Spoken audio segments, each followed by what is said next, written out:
തൊടുപുഴ നഗരസഭാ chairman Saneesh George കൈക്കൂലിക്കേസിൽ രണ്ടാം പ്രതിയായതോടെ CPM Idukki ജില്ലാ നേതൃത്വം സനീഷിനോട് രാജി ആവശ്യപ്പെട്ടിരുന്നു. എന്നാൽ ഇതിന് തയ്യാറാകാതെ വന്നതോടെ LDF ആദ്യപടിയായി സനീഷിനുള്ള പിന്തുണ പിൻവലിച്ചു. തുടർന്ന് LDF നേതൃത്വത്തിൽ സമരം നടത്തി. ഇതിന് പിന്നാലെയാണ് പുതിയ രാഷ്ട്രീയ നീക്കങ്ങൾക്ക് വഴിയൊരുങ്ങുന്നത്. ചെയർമാനുള്ള പിന്തുണ LDF പിൻവലിച്ചതോടെ രാഷ്ട്രീയ നാടകമാണെന്ന ആരോപണം പ്രതിപക്ഷ പാർട്ടികളും ശക്തമാക്കിയിരുന്നു. തുടർന്നാണ് അവിശ്വാസ പ്രമേയം കൊണ്ടുവരാനുള്ള LDFന്റെ നീക്കം. 35-അംഗ കൗൺസിലിൽ ചെയർമാനെ കൂടാതെ LDFന് 13ഉം UDFന് 12ഉം BJPക്ക് 8 അംഗങ്ങളാണുള്ളത്. അവിശ്വാസം പാസാക്കാൻ പ്രതിപക്ഷ പാർട്ടികളുടെ പിന്തുണയും LDF തേടിയിട്ടുണ്ട്.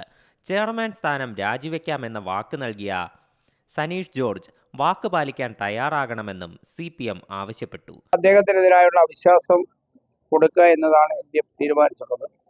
ഇന്നത്തെ സാഹചര്യത്തിൽ അവിശ്വാസ പ്രമേയം ചർച്ചയ്ക്കെടുക്കുമ്പോൾ സ്വാഭാവികമായും ആകെയുള്ള അംഗസംഖ്യയിൽ ഒരാളുടെ ഭൂരിപക്ഷത്തോടെ വേണം. അത് ഇന്നത്തെ സാഹചര്യത്തിൽ ഞങ്ങൾക്കില്ല.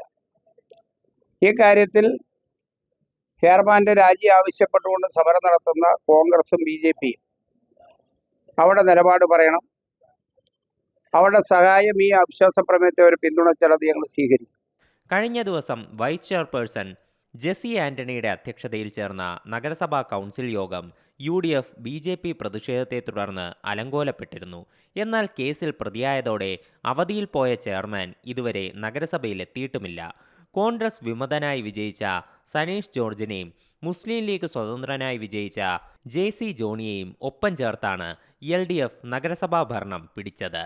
JC ജോണിയെ കൂറുമാറ്റ നിരോധന നിയമപ്രകാരം കോടതി അയോഗ്യനാക്കിയതോടെ ഉപതെരഞ്ഞെടുപ്പിനും കളമൊരുങ്ങിക്കഴിഞ്ഞു.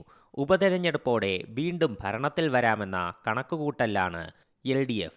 അതേസമയം ഒരു തവണ കൈവിട്ടുപോയ നഗരസഭാ ഭരണം തിരികെ പിടിക്കാമെന്ന ആത്മവിശ്വാസത്തിലാണ് UDFും. സീ മലയാളം ന്യൂസ്, ഇടുക്കി. പുതിയ വാർത്തകളും വിശേഷങ്ങളും ഇനി വിരൽ തുമ്പിൽ. എല്ലാ ഡിജിറ്റൽ പ്ലാറ്റ്ഫോമുകളിലും ഇപ്പോൾ സീ മലയാളം ന്യൂസ് ലഭ്യം.